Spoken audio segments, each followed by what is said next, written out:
በ20ዎቹ ዕድሜያችሁ ውስጥ ህይወታችሁን እያስተካከላችሁ የምታልፉ ከሆነ በ30ና በ40ዎቹ ዕድሜያችሁ ውስጥ ህይወታችሁ እያንሰራራና ከምን ጊዜውም በላይ እየተሻለ እንደሚሄድ ምንም ጥርጣሬ የለውም። ታዲያ አሁን በ20ዎቹ ውስጥ ወይንም ደግሞ በ30ዎቹ ውስጥ ሆናችሁ ህይወታችሁን እንዴት ነው የምታስተካክሉት?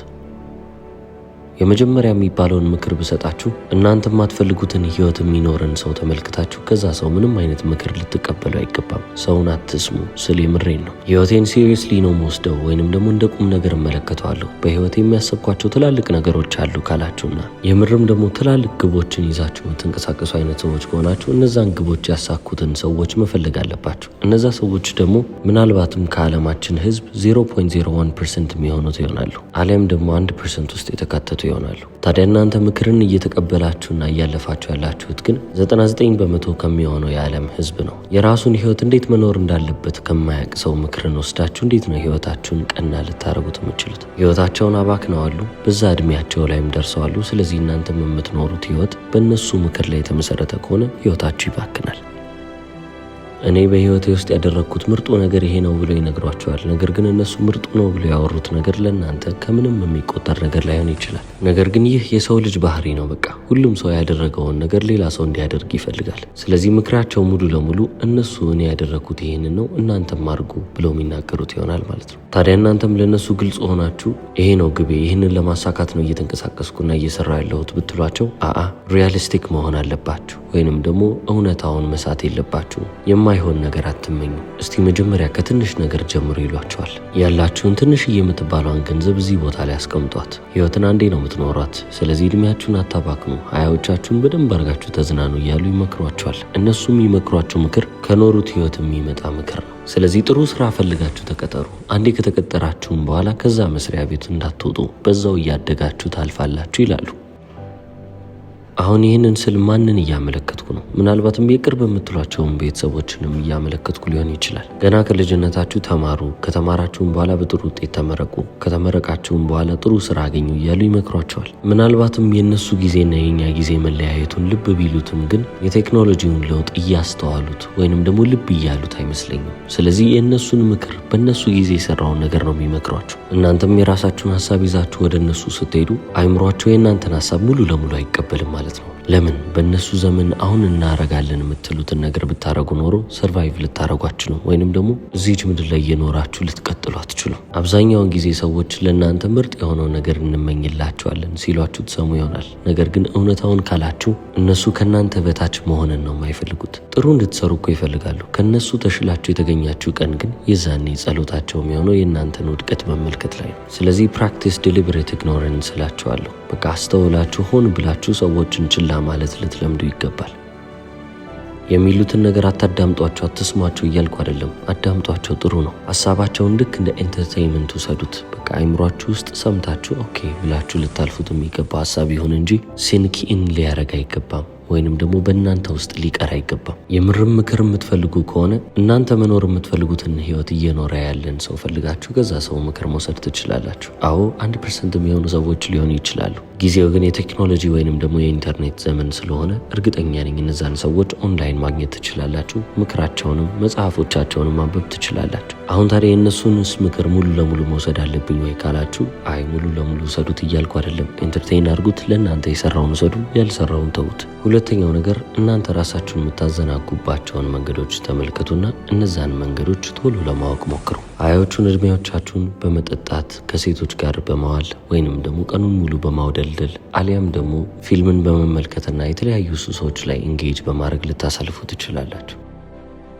አሁን እነዚህ ነገሮች የዓለም መጨረሻን የሚያመላክቱ ነገሮች ላይሆኑ ይችላሉ፣ ወይንም ደግሞ በቃ በቃላችሁ ልላችሁ አልችልም። ነገር ግን እነዚህ ነገሮች ወጣት የመሆንን አቅም የሚገሉባችሁ ነገሮች ናቸው። እነዛ ነገሮች ምንድን ናቸው ካላችሁ ጊዜ ያላችሁ ጊዜ ነው፣ ኤነርጂ የሚኖራችሁ ጊዜ ነው፣ በተጨማሪም ደግሞ ትኩረት የሚኖራችሁ ጊዜ ነው። ስለዚህ ባገኛችሁት አጋጣሚ ባገኛችሁት መንገድ የተቻላችሁን ነገር እያደረጋችሁ የራሳችሁን ፍሪደም መፈለግ አለባችሁ። ነፃነቴን የቱ ጋር ነው የማገኘው፣ እንዴትስ ነው የምጠቀመው ብላችሁ ሁሌም ቢሆን ሪሰርች እየሰራችሁ ልታልፉ ይገባል። የተለያዩ እድሎችን እያገኛችሁ ከሆነ እነዛን እድሎች እየተጠቀማችሁ ለፉ። የተለያዩ ስራዎችን ስሩ። ራሳችሁን ሁሌም ቢሆን ለማሻሻል ልትፈልጉ ይገባል። አይምሯችሁን ለመቆጣጠር ሞክሩ። እንዴት ነው እያሰብኩ ያለሁት? ወዴትስ ነው መሄድ የምፈልገው? እኔ ስንትና የተባልኩ ግለሰብ ማን ነኝ ብላችሁ እነዚህን ኤሰንሻል የሚባሉትን አስፈላጊ የሚባሉትን ጥያቄ ጥያቄዎች ልጠይቁ ይገባል። ገና ከ20ዎቹ ዕድሜያችሁ ነው እንግዲህ እናንተ ኦቢስ መሆን እንደሌለባችሁ ልብ ማለት ያለባችሁ። የሰውነታችሁ ክብደት ሊያመልጣችሁ አይገባም። ሎ የሆነ ኤነርጂ ሊኖራችሁ አይገባም። በገንዘብ ህይወታችሁም ደግሞ አንስቴብል ልትሆኑ አይገባም። ስለዚህ እነዚህን ሁሉ ነገሮችም ለማስተካከል መፈለግ አለባችሁ። አሁን እነዚህን ሁሉ ነገሮች አስተካክሉ አይደለም እያልኩ ያለሁት። ቢስተካከሉ ጥሩ ነው። ባይስተካከሉም ግን ቢያንስ እነዚህ ነገሮች ለማስተካከል የምትጥሩ ሰዎች መሆን አለባችሁ። በ20ዎቹ ዕድሜያችሁ ውስጥ ሙከራችሁ ብቻ በቂ ነው።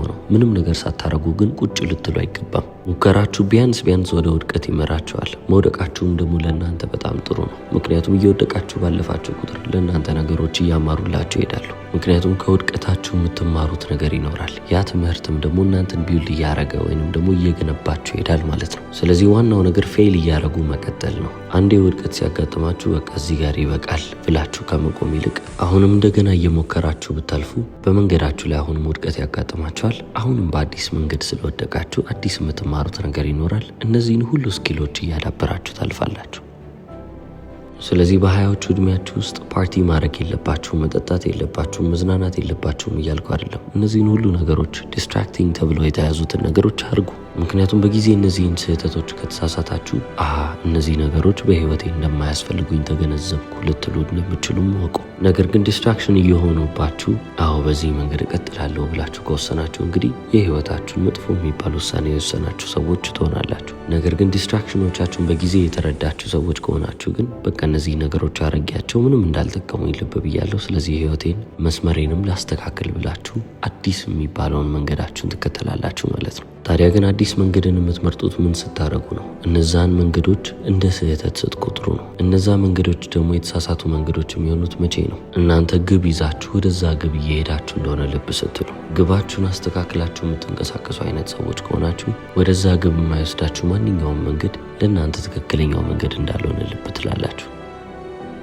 ሶስተኛ የሚባለው ምክር ምናልባትም ህይወታችሁን ሊቀይርላችሁ የሚችለው ምክር ነው። በምንም ተአምር የቅጥር ስራ ውስጥ ልትገቡ አይገባም። እኔ በራሴ ምሳሌ ልሰጣችሁ እችላለሁ። ከልጅነቴ ጀምሮ ስራ ተቀጥሮ የመስራት ምንም አይነት ፍላጎት አልነበረኝም። ለምን እንደሆነ አላውቅም፣ ብቻ ያ ፍላጎት እንደሌለኝ ግልጽ ነው። ስለዚህ ልክ ዩኒቨርሲቲ እንደገባው ከዩኒቨርሲቲ ማቋረጬ እንደወጣው ስራ ከመቀጠር ይልቅ እቤት ውስጥ ለብቻዬ መቀመጥን እመርጥ ነበር። ለምን እንደሆነ አላውቅም። ስራ ቅጥር ለእኔ ምን ጊዜም ቢሆን የማይሆን እንደሆነ ግን ይገባኛል። ምክንያቱም በአለቃ መታዘዝና ጠዋት ገብቶ ማታ መውጣት የሚባለው ህይወት ለእኔ ምንም አይነት ኤክሳይትመንትን አይፈጥርልኝም ነበር። ልክ የ20 ዓመት ወጣት በሆንኩበት ሰዓት ላይ ስራ መያዝ አለብኝ ወይንም የሆነ ነገር መስራት አለብኝ ያልኩ ሰዓት ላይም የሴልስ ስራን ያዝኩት እንጂ የቅጥር ስራ አይደለም። የሆነ የኔትወርክ ማርኬቲንግ ድርጅት ኢትዮጵያ ውስጥ አለ። እዛ ድርጅት ውስጥ ገባው። እነሱ ሽጥ ያሉኝን ኮርስ መሸጥ ጀመርኩ ማለት ነው። ስለዚህ ከዛ ድርጅት የምቀበለው ምንም አይነት ደሞዝ የለም። እነሱ ሽጥ ያሉኝን ኮርስ እኔ ከሸጥኩና ከዛም ደግሞ ገቢ ካስገኘው ኮሚሽን አገኛለሁ which is good።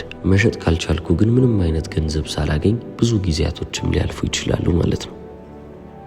እዚህ ዓለም ላይ የቅጥር ስራን ከምትፈልጉ እንደዚህ አይነት ስራዎች የተሻሉ ናቸው ብዬ የማስበው ለዚህ ነው። አንደኛ ታይማችሁን እንደፈለጋችሁ ማኔጅ ታደርጋላችሁ። የኮሚሽን ስራ ነው። ስለዚህ ምንም ቢሆን እናንተ እስከሰራችሁ ድረስ ገንዘብ ማግኘት ትችላላችሁ። በተጨማሪም ደግሞ ቢሮ ግባና ውጣ የሚላችሁ ሰው የለም። የቅጥር ስራን ግን ስትመለከቱ ህልማችሁን የምትሸጡበትን ደሞዝ ይሰጧችኋል። ደሞዝን የለመደ ሰው ሆናችሁ ማለት ደግሞ በጣም መጥፎና አሰልቺ የሚባለውን ህይወት ለመኖር የተዘጋጃችሁ ሰዎች ሆናችኋል ማለት ነው። አንዴ ደሞዝ ላይ ተማምናችሁ ህይወታችሁን ከመሰረታችሁ ሁልጊዜም ቢሆን የሰው ባሪያ ሆናችሁ የመቀጠልን ፍላጎት አላችሁ። እስፔሻሊም ደግሞ የማትወዱት ስራ ከሆነ የምትወዱት ስራ ከሆነ ተቀጥራችሁን ብትሰሩ እኮ ችግር የለውም። ነገር ግን ሪያሊቲውን ስንመለከት አብዛኛው ሰው የሚኖረውን ህይወት ስናይ ስንቱ ነው የምርም ተደስቶ እየሰራ ያለው? የምፈልገውን ስራ እየሰራው ነው ብሎ ሊናገር የሚችለውስ ስንት ሰው ነው ብላችሁ ብትጠይቁ በጣም ጥቂቱ ሰው ብቻ ነው ይህንን የምፈልገውን ስራ እየሰራው ነው ብሎ ሊናገር የሚችለው።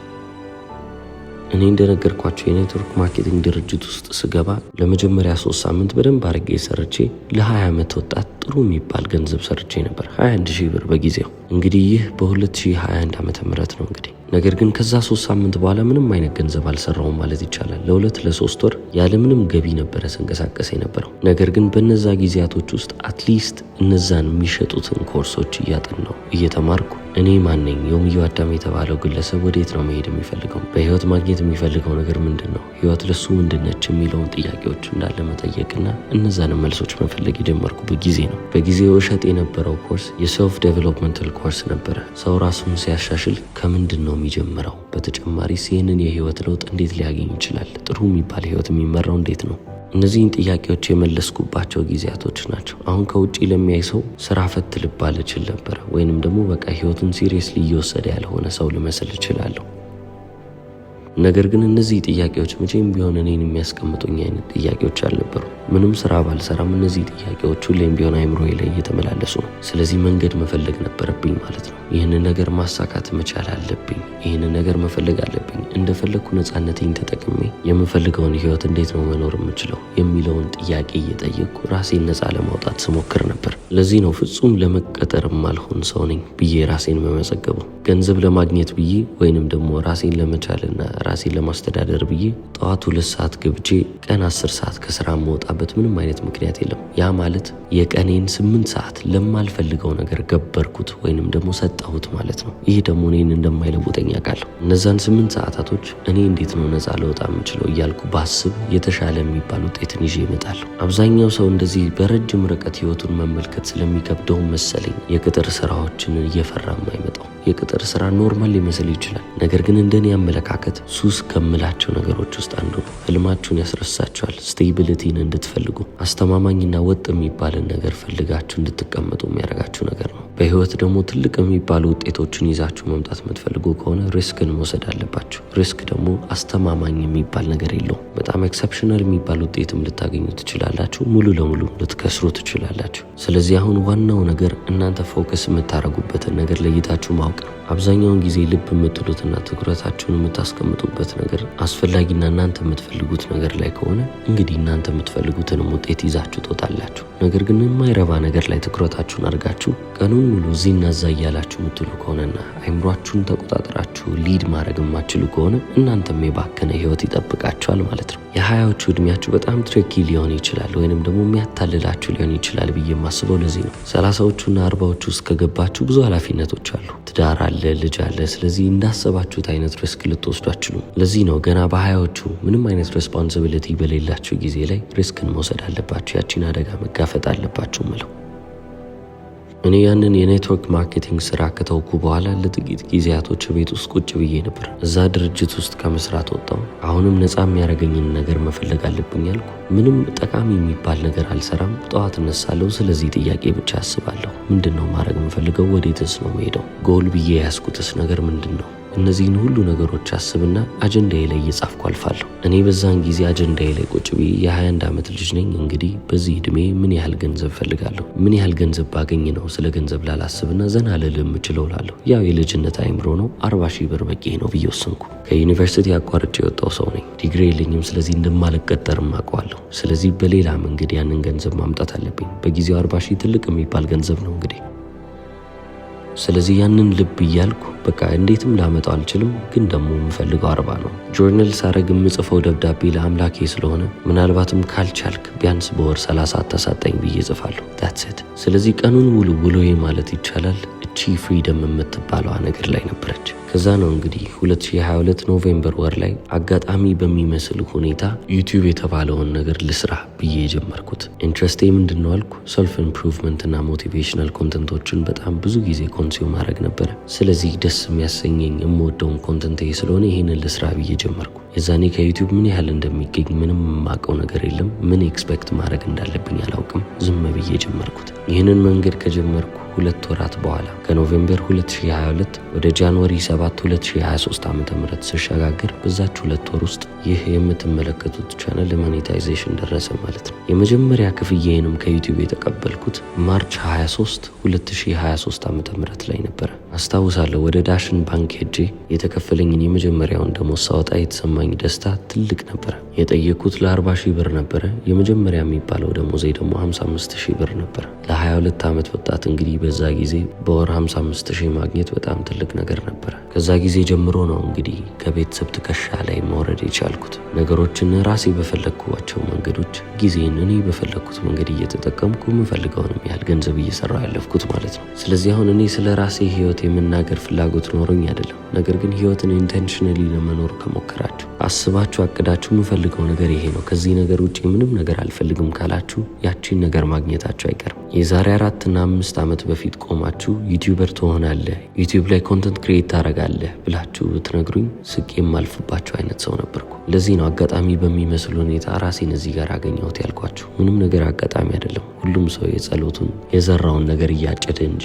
ስለዚህ እናንተም የራሳችሁን ህይወት ላይ የምትፈልጉትን ነገር ዝሩ። ተስፋ ባይታያችሁም እንኳን አይናችሁን ጨፍናችሁ ለመራመድ ሞክሩ። በእምነት እስከተራመዳችሁ ድረስና ተስፋ ቆርጣችሁ አይ በቃ ይሄ ነገር አያዋጣኝም የማይሆን ነገር ከመሞክር አርፌ ያገኘሁትን ስራ እየሰራው በቀጥል ይሻላል እስካላላችሁ ድረስ የምትፈልጉትን ውጤት ማግኘታችሁ አይቀርም። ይህ ቪዲዮ እንደጠቀማችሁ ተስፋ አረጋለሁ። እስከ መጨረሻው ስለተከታተላችሁ አመሰግናለሁ። ቻው።